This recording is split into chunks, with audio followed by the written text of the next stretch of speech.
당신이 바쁜 진짜 이유. 바빠야 직성이 풀리는 본인의 성향을 자책할 필요는 없다. 바쁨은 대개 매우 긍정적인 의도에서 비롯되며 때때로 방어기제로 작동하기도 한다. 성실한 태도와 스스로에게 부여한 높은 기준은 지금까지 당신의 커리어에서 성공을 이끌었을 것이다. 그러나 이 기준을 조정하지 않으면 업무에 대한 압박감은 높아지고 스스로 설정한 기준을 지키는 일도 불가능해진다. 지나치게 바쁜 현재의 상태에서 벗어나기 위해서는 자신만의 기준을 어느 정도 포기해야 한다. 물론 마음이 꽤 불편하겠지만 말이다. 강점도 지나치면 독이 된다. 스스로에게 엄격한 성향은 남들보다 빨리 출세하는 길을 터주지만 그 기준도 어느 정도 넘었으면 불리하게 작용할 수밖에 없다. 승진 욕심이 없다고 해도 마찬가지다. 바쁨의 굴레에 빠져있는 이상 당신은 행복해질 수 없다.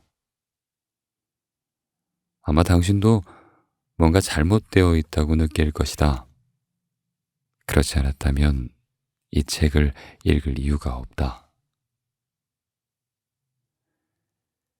베스트셀러 작가이자 커리어 코치인 마셜 골드스미스는 다음과 같이 말했다. 지금까지 당신을 성공시킨 방식이 앞으로의 성공을 보장하지는 않는다. 가짜 바쁨에 빠져있는 사람들은 다음 4가지 특성 중 적어도 하나는 가지고 있다. 당신은 어느 유형에 해당하는가? 첫 번째 유형은 언제나 완벽해야 한다고 생각하는 사람이다. 이런 사람들은 학창시절 열심히 공부한다는 칭찬을 굉장히 많이 들었을 것이다. 남들보다 똑똑했을 수도, 그렇지 않을 수도 있지만 그 사실은 크게 중요하지 않다. 지능은 좋은 성적을 담보할 수 있지만 업무 능력으로 곧장 이어지지는 않기 때문이다. 우리 주변에는 학창시절에 크게 주목받지 못했지만 큰 포부를 가지고 끈질기게 노력해 선생님의 기대를 뛰어넘는 어떤 성과를 거둔 사람이 한 명쯤은 있다. 좋은 성적에 대한 보상을 받으며 잘한 사람도 있을 것이다. 요즘은 부모님들이 자녀의 성적보단 과정에 들인 노력을 칭찬하고 보상할 줄 안다. 보장할 수 없는 결과보다 통제할 수 있는 과정을 칭찬하는 것이다. 알다시피 아무리 노력해도 결과를 완전히 통제하는 것은 불가능하기 때문이다. 우리 부모님은 그 세대 다른 부모와 마찬가지로 완벽을 추구하고 결과를 칭찬했다. 받아쓰기 시험에서 한 문제를 틀리면 정답을 맞힌 19개보다 틀린 1개에 집착했다. 학창시절 내 성적표를 두고 벌어졌던 일이 지금도 생생히 기억난다. 음악 선생님이 노래를 부를 때 활기가 조금 부족함이라고 적은 것이 화근이었다. 엄마는 이 평가가 내 완벽한 성적표를 망쳤다며 교장실에 전화를 걸어 항의했다. 어린 나는 이 일에서 무엇을 배웠을까? 나는 인생의 완벽한 성공 또는 완벽한 실패만이 존재한다고 생각하게 되었다. 중간은 없었다. 나는 나 스스로에게 엄격한 사람이 되었고 장점보다는 단점에 집중하기 시작했다. 받아쓰기 시험에서 만점을 받아도 자랑스러워하지 않고 문제가 쉬웠다고 생각하게 되었다. 나같이 완벽주의 성향을 지닌 사람들은 완벽한 결과물만 만들어낸다. 그러나 책임 범위가 넓어지면 모든 일을 완벽하게 해낼 수가 없다. 이런 상황이 닥치면 완벽주의자들은 통제력을 잃었다는 생각에 스트레스를 받는다. 그러고는 중요한 업무를 방치한 채 자신이 완벽하게 통제할 수 있는 쉬운 일을 먼저 처리하려 한다. 결과물이 완벽하지 않을 것이라는 두려움에 중요한 업무를 미루는 것이다. 시간이 허락하는 한 마지막까지 미룬다. 주어진 모든 일을 완벽하게 해내려고 애쓰다 보면 정신없이 바쁜 사람이 되어버린다. 일정표에는 도저히 소화할 수 없는 일정들이 빽빽해지고 할 일 목록에는 절대 끝내지 못할 일들이 가득하게 적힌다. 이렇게 바쁜 상태라는 건 삶의 불만족스러운 부분을 외면하기 위한 도피처가 되기도 한다. 한편으로 완벽주의자들은 비판을 견디지 못한다. 이러한 특성은 완벽주의자를 좌초시키는 가장 큰 원인으로 작용하기도 한다. 이들은 비판이 두려워 타인에게 피드백을 요청하지 않는다. 한데 자신이 볼 수 없는 사각지대에 대한 조언을 구하지 않으면 커리어는 내리막길을 걸을 수밖에 없다. 직급이 올라가면 조직 구성원의 생산성도 관리해야 하기 때문에 자신의 업무보다 타인과의 관계에서 공백이 발생하기 쉽다.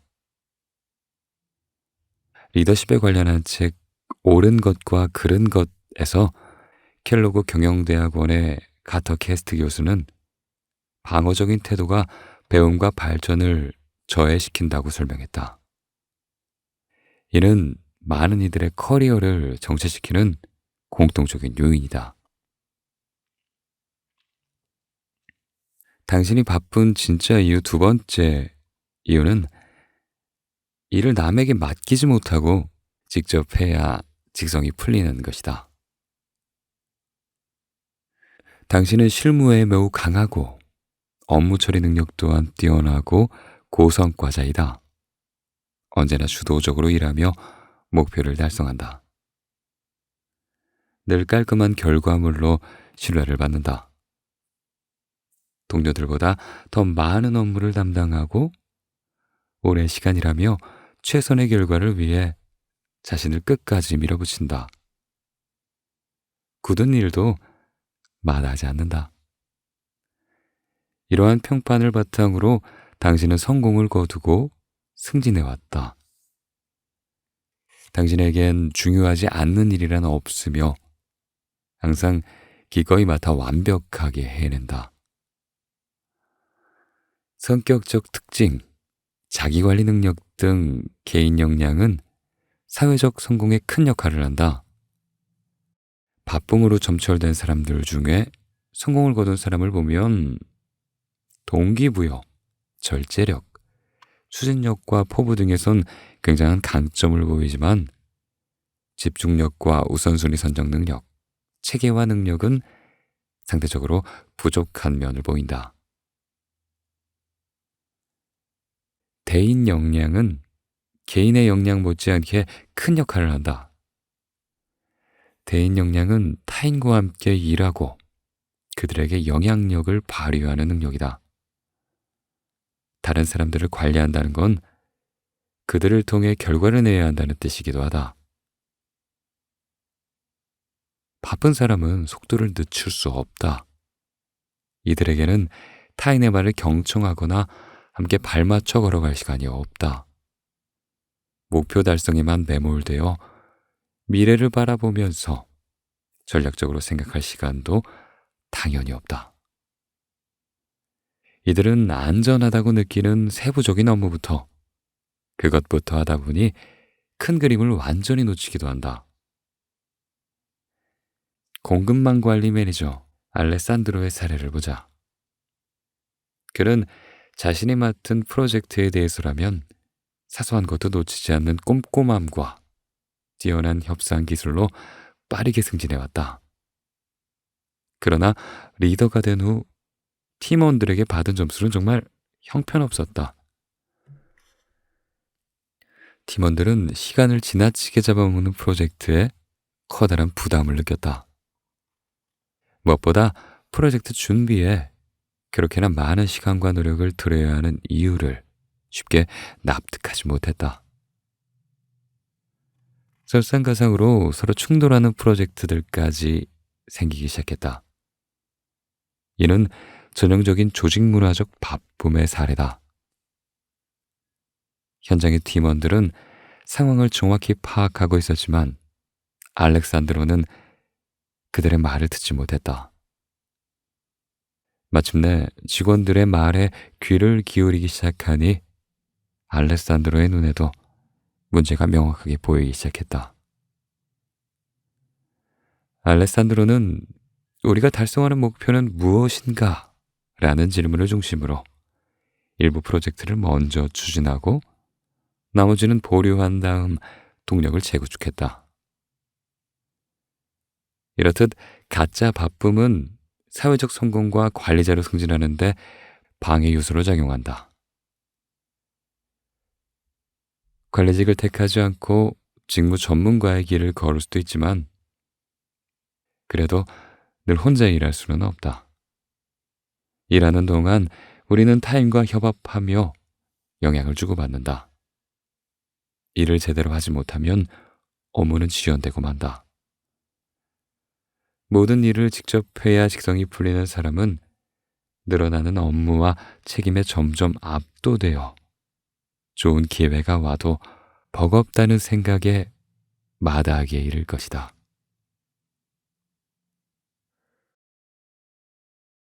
당신이 진짜 바쁜 세 번째 이유는 자신의 필요보다 다른 사람의 필요를 우선시하기 때문이다. 가짜 바쁨에 시달려왔던 나에게 코칭을 받으러 찾아왔던 사람들은 대부분 다정하고 친절했다. 이런 사람들은 자연스럽게 관리 직무에 끌린다. 정당한 명분을 중시하기 때문에 직업이나 자원봉사, 사이드 프로젝트 등 다양한 활동을 통해 사회에 기여한다. 이런 사람들은 어릴 때부터 가족을 책임지고 돌보며 자랐을 가능성이 높다. 부모나 형제 자매가 스스로를 제대로 돌보지 못하는 사람이었을 수도 있고 까다롭고 요구사항이 많았을 수도 있다. 어떻게 해서라도 주변 사람들을 만족시켜야 한다는 생각, 나보다는 다른 사람의 욕구를 우선시해야 한다는 생각, 그것이 습관이 된 것이다. 이것이 생존 방식으로 작용하는 경우도 있다. 내가 그런 경우다. 부모님 두 분 모두 몸이 불편하고 정신적으로 불안해서 어린 시절부터 내가 부모님을 돌봐야 했다. 그리고 이런 상황을 당연하게 여겼다. 세상은 우리 같은 사람들 덕에 돌아간다. 우리 스스로는 그렇게 믿고 싶어 한다. 코치나 상담사, 우리 업계 종사자 등 타인을 돕는 직종에 있는 사람들은 대부분 어릴 때부터 돌봄에 대한 책임이 있었다. 이는 결코 우연이 아니다. 어린 시절부터 느껴온 책임감은 현실이 되고 성인이 된 후에는 직업을 통해 발현된다.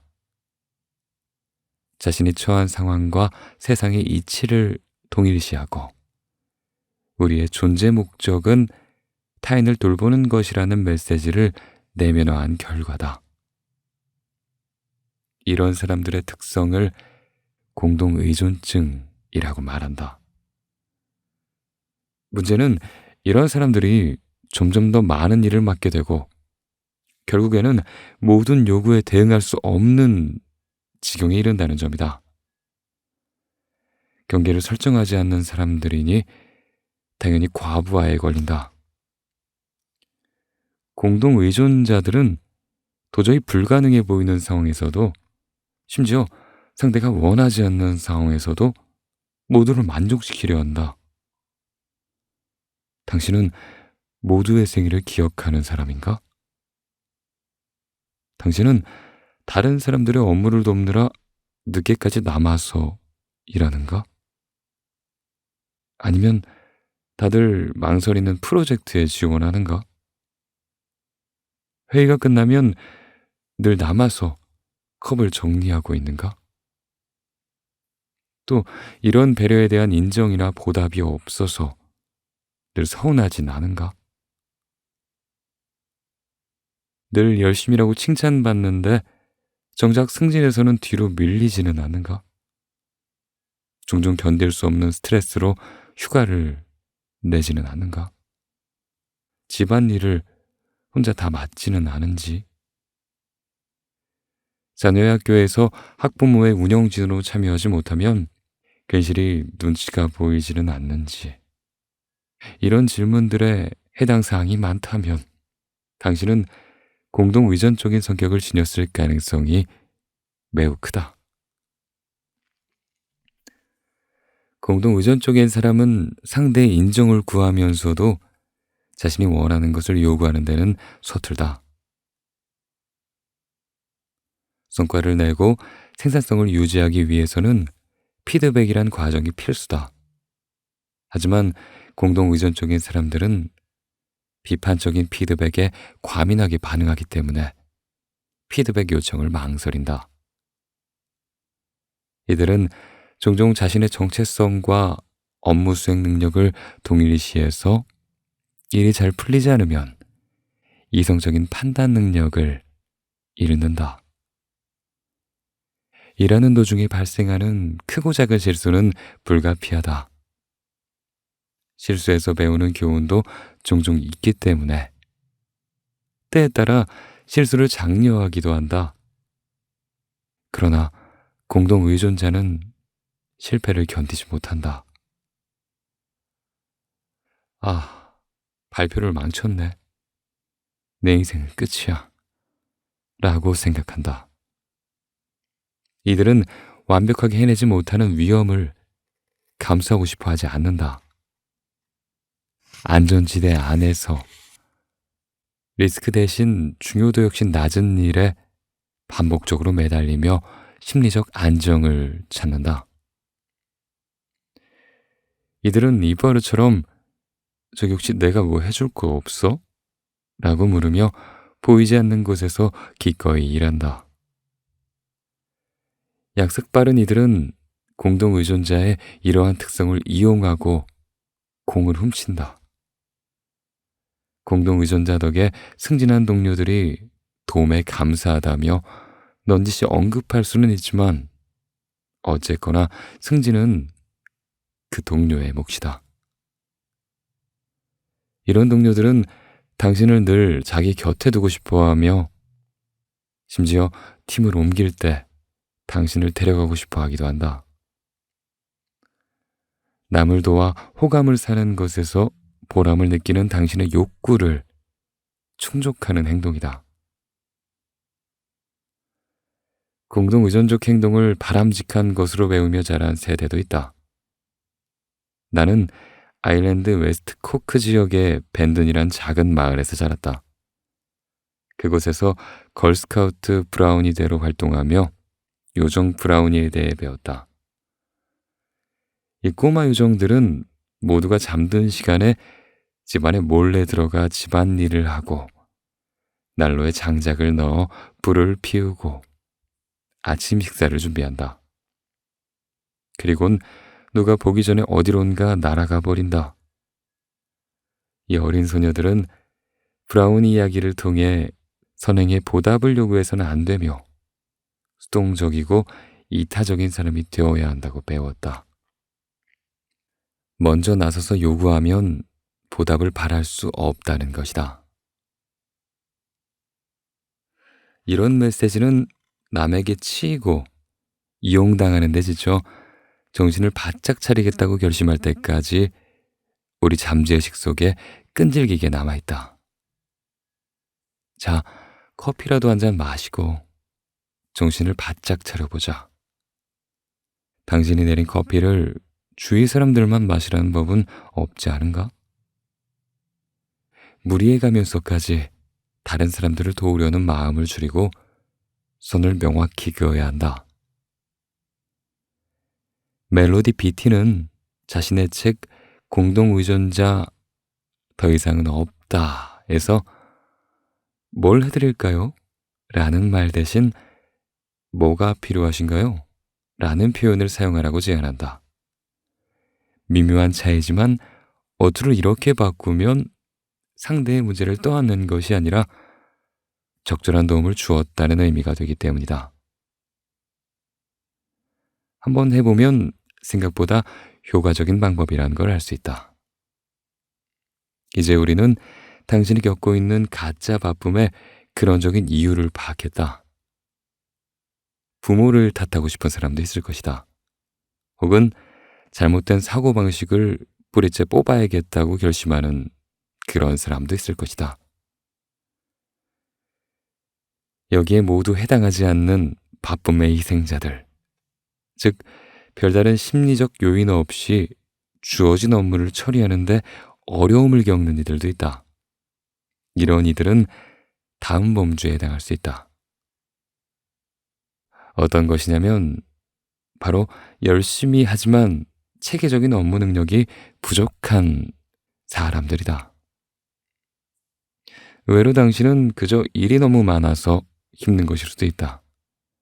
담당하는 업무가 정말 너무 많을 수도 있고 상사가 업무 절차를 지나치게 복잡하게 만들었을 수도 있다. 그것도 아니라면 다양한 이유로 일을 미루는 중일지도 모른다. 이 책에는 업무에 방해가 되는 다양한 요소를 제거하기 위한 실용적인 방법들이 적혀 있다. 이 방법들을 잘 활용하면 아마 많은 것을 통제할 수 있을 것이다. 만약 스프레드시트를 싫어하거나 세부사항에 대한 주의력이 떨어진다면 다른 문제를 겪는 중일 수도 있다. 이런 사람들은 다른 사람에 비해 계획과 정보 처리를 어려워한다. 실행장애를 비롯한 숨겨진 감각 처리 장애에 대해서는 16장에서 다루겠다. 이제 이 책을 읽으며 바쁨에서 벗어날 준비를 하자. 네, 책 나는 왜 항상 바쁠까의 도입부 부분, 당신이 바쁜 진짜 이유를 읽어봤습니다. 이 부분에서 저자가 하는 말을 한 문장으로 이렇게 이야기할 수 있겠죠? 바쁜 사람들을 보면 모든 사람들에게 친절하려고 하고 모든 일을 다 잘하려고 한다. 그 때문에 바쁜 것이다. 라고 줄일 수 있겠죠? 그래요. 사실 우리는 모두 다 알고 있습니다. 우리가 바쁜 진짜 이유를. 하지만 글쎄요. 과연 살면서 저 사람한텐 친절해야지. 저 사람은 뭐 그리 안 친해져도 되겠어. 안 챙겨도 되겠어. 그리고 이 일은 해야 되겠어. 저 일은 별로 안 중요하니까 하지 말아야지. 할 수 있을까요? 당장 옆에서 전화가 울려야 되는데 그걸 안 받고 중요한 일을 할 수 있을까요? 아마 불가능할 겁니다. 어떤 특별한 기준이 없는 한, 그쵸? 기준을 세우지 않는 한. 아마 잠깐은 가능하더라도 또 하루하루 살다 보면 어느새 이 책을 읽었던 기억은 다 잊혀지고 두 손 가득 책임질 거리와 일거리들을 가득 들고 있는 자신을 발견하게 될지도 모릅니다. 그리고 나서 생각하겠죠. 어쩌다 또 이렇게 됐을까? 내가 바랬던 건 이게 아닌데. 나는 왜 항상 이 모양이지? 왜 내 삶을 주체적으로 살지 못하지? 답답하다.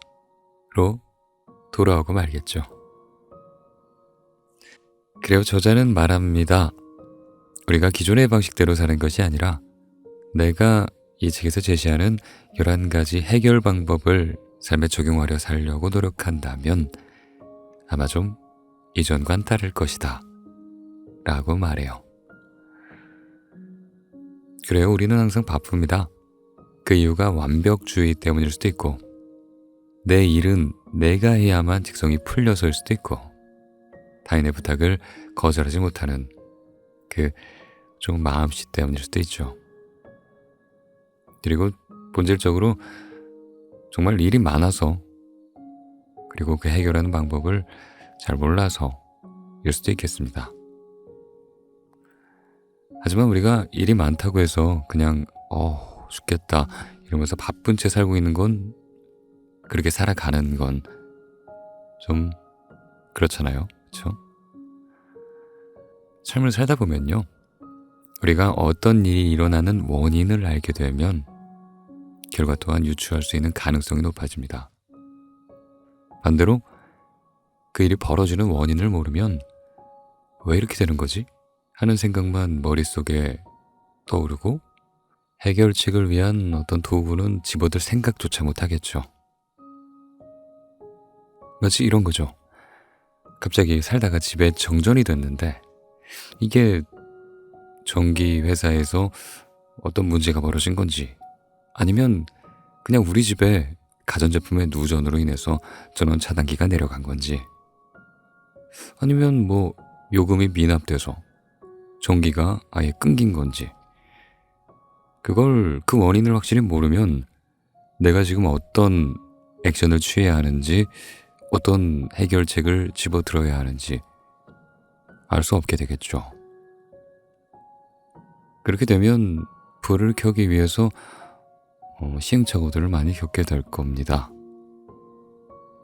그러니 우리가 가장 먼저 파악해야 할 건 왜 정전이 됐는가 하는 원인 파악일 겁니다.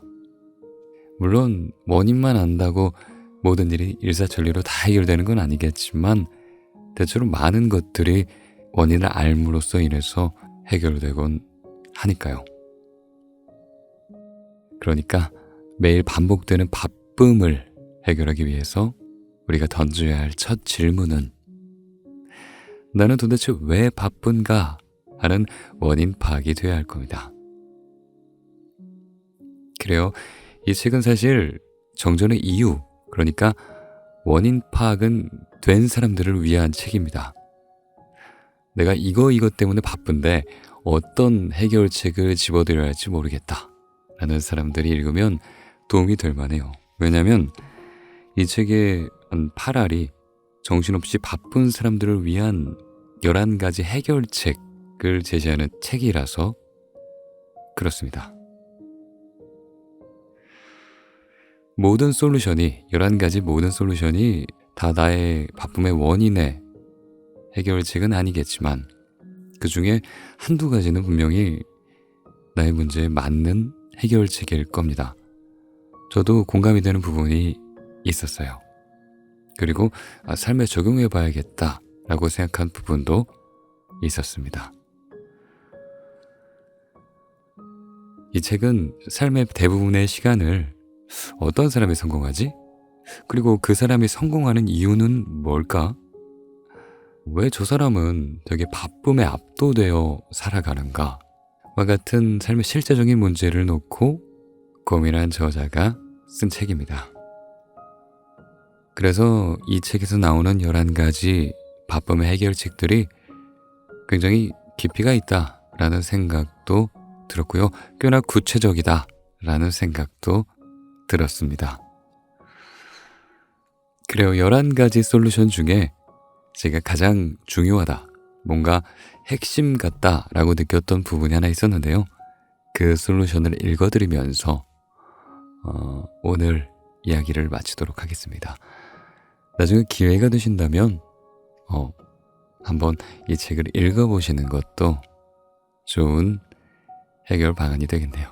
그래요. 내가 참 바쁘다. 나는 왜 바쁜데 항상 왜 바쁜지 모르겠고 이 바쁨을 좀 실제적으로 해결하고 싶다라는 생각이 드신다면 이 책이 여러분들께 많은 도움이 되실 거라고 생각합니다. 그래요. 좋은 밤 되시고요. 잘 자요. 안녕. 시간을 분배하는 가장 중요한 기준. 우리가 종이라는 모든 것이 우리를 만든다. 그러므로 시간을 소비할 때는 중요하게 생각하는 것들을 늘 염두에 두어야 한다. 이는 뻔하고 오글거리는 표어가 아니다. 쓸데없이 바쁜 일을 정리하고 성과를 내고자 하는 모든 이에게 반드시 필요한 조언이다. 코칭을 할 때도 마찬가지다. 나를 찾는 직장인들은 자신이 원하는 바를 명확히 알게 되자 하루를 보낼 때 집중해야 하는 일과 중단해야 하는 일을 자연스럽게 파악하게 되었다. 당신에게 가장 중요한 것은 무엇인가? 라는 이 말은 업무와 커리어, 그리고 삶에 대한 의사결정을 내릴 때 길을 알려주는 내비게이션이자 원칙이다. 우리가 가치관을 명확히 파악하면 우선순위 또한 선명해진다. 가치관은 성실, 지속 가능성 등의 신념일 수도 있고 다음과 같이 구체적인 선호로도 나타낼 수 있다. 이런 식으로 말이다. 일주일에 출근하는 날이 한 3일이었으면 좋겠어. 내게는 가족이 중요해. 일주일에 2번은 가족과 저녁을 먹고 싶어. 업무에 내 언어 능력을 활용하고 싶어. 승진 후에는 관리 업무를 해야 하지만 환자들을 직접 돌보는 게, 진료하는 게 내게 더 보람찬 일이야. 갚아야 할 대출금이 있으니까 상환이 끝날 때까지 삶의 다른 영역은 좀 보류해야겠다. 우리도 마음에서 우러나오는 솔직한 대답을 통해서 자신의 인생에서 정말 중요하게 생각하는 것을 한번 알아보도록 하자. 내가 추구하는 가치를 파악하고 나면 지금 겪고 있는 바쁨을 멈춰야 할 이유를 명확히 알 수 있다. 현재 살고 있는 방식이 당신의 가치관과 괴리되어 있다면 외적으로 아무리 성공을 거두어도 항상 무언가 잘못되었다는 느낌을 떨칠 수 없을 것이다. 늘 마음 한구석이 빈 것 같은 공허함이 남는 것이다. 대규모 팀을 관리하는 것보다 지적인 도전이나 혁신을 더 중요하게 생각하는 사람이라면 역할 조정을 통해 혁신 관련 업무에 더 많은 시간을 할애해보자. 관리 업무에서 잠깐 물러나 창의력을 적극 활용할 수 있는 전략 프로젝트에 자원하는 것이다. 새로운 문화에 대한 호기심이 많지만 해외 출장 기회가 별로 없다면 다양한 문화적 배경을 지닌 동료들과 교류하는 것도 한 방법이 되겠다. 해외 고객이나 국제적인 프로젝트를 찾는 것도 좋다. 이루고자 하는 목표가 있을 땐 어딘가 적어야 실현할 수 있다. 건강을 중요하게 생각하는데 운동할 시간을 낼 수 없을 때, 가족이 우선순위에 있는데 같이 보낼 시간이 없을 때, 그때는 주어진 상황에서 가치관에 따라 행동할 수 있는 방법을 찾아야 한다. 한편 관리자로서 친절을 우선 가치로 여긴다고 해놓고 팀워크 개화를 막거나 회의에서 팀원들의 말을 끊는다면 진정성을 의심받을 수밖에 없다. 동료와 소통하는 짧은 시간을 아낄 게 아니라 내가 낭비하는 굵직한 시간을 아껴라. 동료와 소통할 때 드는 몇 분을 줄이려고 해서는 안 된다. 시간을 들여 전화를 걸고 대화하라. 어떤 일을 하고 있는지, 문제나 고민은 없는지 안부를 물어라. 커리어 개발과 네트워크 구축의 핵심엔 사회적 연결이 있다. 더구나 사회적인 교류는 우리를 더 행복하게 만든다. 외향적이지 않더라도 시간을 투자해 사람을 알아가는 것은 꽤나 중요하다. 사실 낭비되는 시간을 훨씬 더 많이 절약할 수 있는 곳은 따로 있다. 바로 소셜미디어나 뉴스피드, 영양가 없는 TV를 보는 시간이나 혹은 무의미한 회의에 앉아있는 시간만 줄여도 우리는 더 많은 시간을 확보할 수 있다. 1분 1초를 아끼겠다고 이상한 나라의 앨리스에 나오는 토끼처럼 바쁘게 돌아다니다가 뚜렷한 의제도 없이 장황하게 이어지는 회의에 몇 시간을 허비하게 된다면 대체 그건 무슨 소용인 걸까? 동료를 알아가는 대화를 몇 분 줄이는 것보다 회의에서 낭비되는 몇 시간을 아껴 소중하게 사용하는 것이 성공을 위한 길이다. 부하 직원들에게 매우 부정적인 피드백을 받는 관리자를 코칭한 적이 있다. 클라라는 한 제약회사에 신설된 구매팀 총괄 임원으로 합류했다. 관리자로서 그가 이끌게 된 팀은 분리되어 있다가 하나로 합쳐진 큰 팀이었다. 새로 들어간 조직에서 빠른 시일 내에 신임을 얻고 싶었던 클라라는 팀 내에서의 역량을 구축하기보다는 외부 이해관계자와의 시간을 보내는데 집중하였다. 다면 평가에서 팀원들이 내놓은 피드백은 참 처참했다. 기업에서 평가를 진행하면 직원들은 보통 조심한다. 괜히 상사나 관리자의 기분을 상하게 해서 불이익을 받을까 부정적인 감정은 간접적으로만 드러내기 마련이다. 그래서 실제 상황을 파악하려면 행간의 의미를 읽어야만 한다. 그러나 클라라의 경우는 달랐다. 더 이상 잃을 게 없다고 생각했던 팀원들은 부정적인 피드백을 가차없이 쏟아냈다.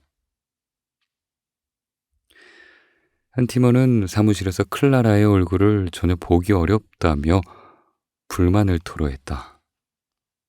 클라라는 이 팀원과 잡은 1대1 면담을 빈번하게 미루고 새 일정을 잡는 것도 꺼려했다. 결과적으로 이 팀원은 원하는 성과를 낼 수 없었고 상황을 개선할 방법도 찾지 못했다. 또 다른 팀원은 어렵사리 회의를 잡았지만 클라라가 팀원의 말을 제대로 듣지 않고 계속 끼어들었다. 마음이 딴 데가 있는 사람처럼 어서 끝내자고 눈치를 주기도 했다. 이런 팀원들의 피드백을 받은 클라라는 굉장히 당혹스러워했다. 클라라는 모든 사람을 만족시켜야 한다는 욕구를 가진 사람이었다. 그런데 정작 가장 중요한 사람들, 자신이 관리하는 팀의 구성원들을 전혀 만족시키지 못했던 것이다. 팀원들이 클라라를 먼 존재로 느끼는 상황에서 외부 관계자들과 전략적 파트너십을 구축하고 팀의 신뢰를 높이기 위해 외부 활동을 하는 것은 무의미했다. 팀원들과 클라라 사이에는 같은 팀으로서 인간적인 관계가 전혀 형성되어 있지 않았기 때문이다. 한 팀원은 클라라에 대한 피드백에서 이기적이다 라는 표현을 사용하기까지 했다. 새로운 조직으로 옮기며 상사에게 아무런 지원을 받지 못한 것은 클라라도 마찬가지였다. 클라라는 별다른 문제가 없는 한 각자 알아서 일하게 놔두는 것이 조직의 문화라고 생각했다. 조직 문화에 의문을 품지 않은 것이다. 다행히도 클라라는 자신의 과오를 깨달은 후 커리어에서 엄청난 전진을 이루었다. 성공보다는 실패를 통해 배우는 많은 이들처럼 클라라 또한 자신의 실패를 교훈으로 삼았다. 클라라 앞에는 두 가지 길이 있었다. 부정적인 피드백을 받은 순간 관리직을 포기하고 보고가 적은 구매 직무 전문가로 전환을 꾀할 수도 있었지만 그녀는 그러지 않았다. 리더로 성장하고 싶었던 클라라는 자신이 원하는 것에 집중했다. 일하는 방식을 완전히 바꿔서 팀 구성원들의 이야기를 듣고 그들에게 배우려는 노력을 아끼지 않았다. 사고방식을 바꿔서 잠재력을 극대화하자. 나 같은 코치들은 배움과 성장이 열려있는 클라라 같은 사람들을 보면 의지가 불타오른다. 이들은 자신이 가진 현재 역량을 뛰어넘기 위해 기꺼이 노력을 마지 않는다. 그 과정에서 가끔 실수도 저지르지만 그 실수는 교훈이 된다. 이런 마음가짐을 성장 마인드셋이라고 한다. 인간의 능력에 제한이 없으며 끈기와 노력을 통해 나아질 수 있다고 믿는 태도다. 그들은 중요한 것을 얻기 위해 계속 노력한다. 물론 그 과정에서 어려움을 겪기도 하지만 조금씩 앞으로 나아가며 필요한 것을 배우고 개선해 나간다. 성장 마인드셋을 가진 이들은 실질적인 변화를 불러일으키는 일에 도전한다. 이들은 자신의 진짜 우선순위를 알고 있으며 곧바로 실행에 옮긴다. 또한 몰입해서 일할 수 있는 시간을 확보한다.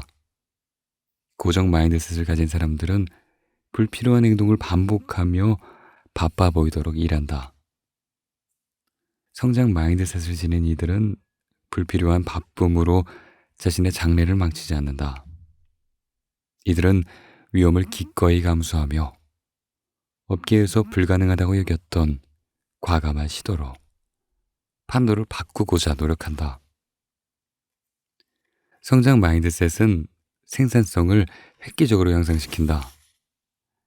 고정 마인드셋에 머물면 불필요한 잡무의 늪에 빠져 허우적대거나 자신의 연봉과 직무에 걸맞지 않은 업무를 반복하며 안전지대에만 머물게 된다.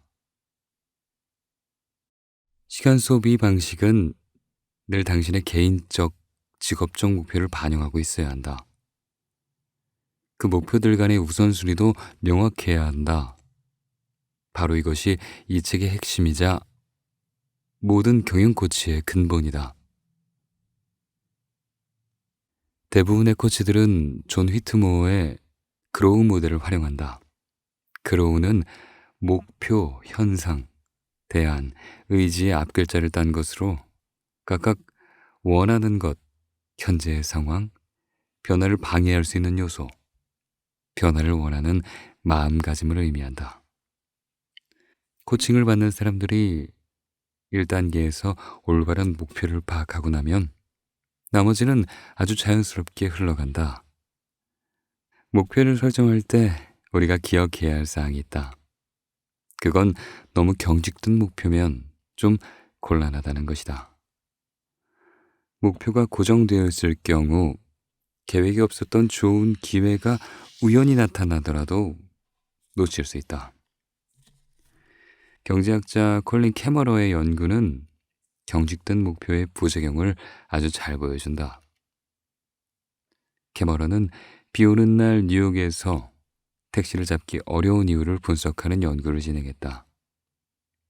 이유는 빤해 보였다. 비가 오면 택시 수요는 급증하고 공급은 줄어들기 때문이다. 그런데 또 다른 이유가 밝혀졌다. 캐머러의 연구팀은 비가 오면 택시기사들이 하루 목표 수입을 금방 달성해 평소보다 일찍 영업을 마친다는 사실을 알아냈다. 뉴욕의 택시기사들은 대개 일정한 비용을 내고 12시간 단위로 차를 임대해 운행한다. 대부분은 목표 수입을 차량 임대 비용의 2배로 잡는데 비가 오면 손님이 많아 목표를 일찍 달성하는 것이다. 이들은 돈을 더 버는 것보다 원래의 목표를 고수해 목표액을 달성하면 곧장 퇴근했다. 불확실하지만 추가적인 수입을 올릴 수 있는 기회를 잡기보다 규칙적인 일일 목표를 달성하는 것을 더 선호한 것이다. 바로 고정 마인드셋이다. 항상 목표를 재점검하고 유연성을 유지하자. 내가 지금까지 만난 이들 중에 성공한 사람들이 지닌 공통점이었다. 새로운 시도를 두려워 않고 도중에 중단하는 것 또한 마다하지 않았다. 어떤 상황에서도 과감했고 유연하게 접근했다. 물론 이들도 목표와 목적을 설정한다. 비즈니스 세계에서 목표도 목적도 없이 일하는 것은 말이 안 된다. 그러나 이들은 자신이 하는 일에 진심으로 최선을 다하고 그 최선이 다할 수 있는 그 한계를 시험한 후에 나은 결과를 얻기 위해 필요하다고 판단되면 주저없이 방향을 전환한다. 그리고 이들은 도착지를 알 수 없다는 불확실성을 잘 견딘다. 그리고 자기가 지금 가고 있는 방향이 옳은 방향인지, 자신이 지금 최선을 다하고 있는지 예민하게 감지한다. 이들에게 동기를 부여하는 것은 가치와 느낌이다. 스스로 지금 가는 길이 옳다고 느껴지는가? 라는 질문을 던지고 만약 그렇지 않다면 과감하게 방향을 튼다. 저널리스트 올리버 버크먼의 표현을 빌리자면 그들이 찾는 것은 다음 발을 내디딜 확고한 기반이다. 성장 마인드셋을 가진 사람들은 정해진 길에 구애받지 않고 우선 다음 지점까지 도달한 후 특별한 것을 만들어내기 위한 길을 다시 떠난다. 이들에게 중요한 건 옳은 결과물을 향해 나아가는 것뿐이다. 그 과정에서 생기는 작은 부침은 이들에게 영향을 주지 않는다. 한 가지 유념할 것은 내가 일하면서 만난 사람 대다수가 기업에 다니는 지식 노동자라는 점이다. 이들이 하는 일은 모든 것이 정확하게 맞아떨어져야만 하는, 이를테면 정밀 장비 수리 같은 이런 것과는 완전히 다르다. 기업의 지식 노동자는 엄격한 단기 목표보다 거시적이고 더 중요한 일에 집중한다. 약간의 리스크가 있지만 큰 매출을 올릴 수 있는 일과 쉽고 안전하지만 작은 매출을 올릴 수 있는 일 중에 어느 쪽을 선택해야 할까? 고대 그리스의 스토아 철학을 적용해보자. 최악을 예상하도록 훈련했던 스토아 철학자들처럼 이들도 최악의 상황을 미리 그려본다. 리스크로 인해 발생할 수 있는 최악의 상황은 무엇인가? 그리고 그런 상황이 발생했을 때 대처 방안은 무엇인가? 질문에 답하다 보면 최악의 시나리오라고 생각했던 상황에서도 대체로 충분히 대처해 나갈 수 있다는 사실을 깨닫게 된다. 유연한 성장 마인드셋을 선택하는 사람은 고개를 들고 주변을 둘러볼 줄 안다. 가짜 바쁨에 빠진 사람은 자잘한 세부사항에 파묻혀 자기가 지금 어디로 가는지, 왜 그곳으로 가는지 차분하게 생각하지 못한다. 앞서 소개한 사례와 같이 이는 정말 불행한 결과로 이어질 수도 있다.